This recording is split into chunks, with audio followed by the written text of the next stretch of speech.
Это самый низкомаржинальный, но социально очень нужный элемент. Участки по федеральному закону положены и дают, а дорог к ним нет. Речь про бесплатные земли для многодетных. Проблеме инфраструктуры не год и не два. Но, кажется, в части строительства дорог в Татарстане найдено решение. По поручению президента республики в поселке проведут дороги из щебня. Срок годности у таких 3-4 года. Многодетные уже смогут приступить к строительству домов. Как раз таки вот комфортно произвести именно время строительства своих жилых домов.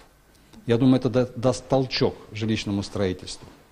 А потом уже заасфальтируем. А потом заасфальтируем, потом приведем в порядок и заасфальтируем. В следующем году должны решить и проблемы Вознесенского тракта в Казани. Его схему планируют утвердить до середины весны. Он должен разгрузить Мамадышский, который сейчас работает с двойной нагрузкой. Есть вариант, что тракт дойдет до федеральной М7. Плюс из столицы может появиться еще один выезд. На трассе М7, это за мостом сразу же, чтобы в сторону Юдина можно было со съезда заезжать.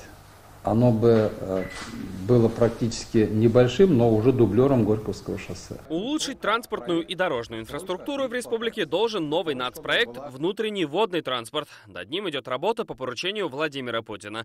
Учитывая, что в Татарстане две крупные реки Кама и Волга, а еще большой судостроительный завод, проект может увеличить грузо-пассажиропоток, принести новые заказы и освободить дороги от фур. Сегодня во многих наших реках глубина прохода 2 метра.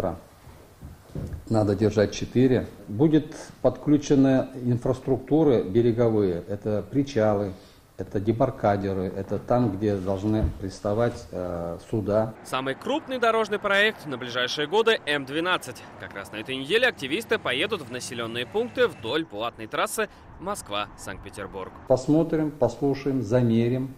Для того, чтобы один раз увидеть, чем 100 раз вот это слышать, что шумозащитные краны и различные мероприятия инженерные по защите от шумов, газов в действительности эффективны. Татарстан вошел в число 12 российских регионов, которые лучше остальных выполнили показатели национального проекта «Безопасные и качественные автомобильные дороги». В следующем году по нему отремонтируют почти 175 километров. К 2024 году 85% татарстанских дорог должны соответствовать нормативному состоянию.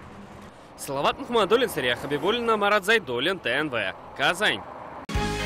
Закажи рекламу на ТНВ. Телефон в Казани 5 705 100. Көтелмәгән кунак көттөреп кенә интернет челтәрләренә дә килеп җитте. Хәзер бу фильмның барлык серияларын ТНВ.ру сайтында карап була.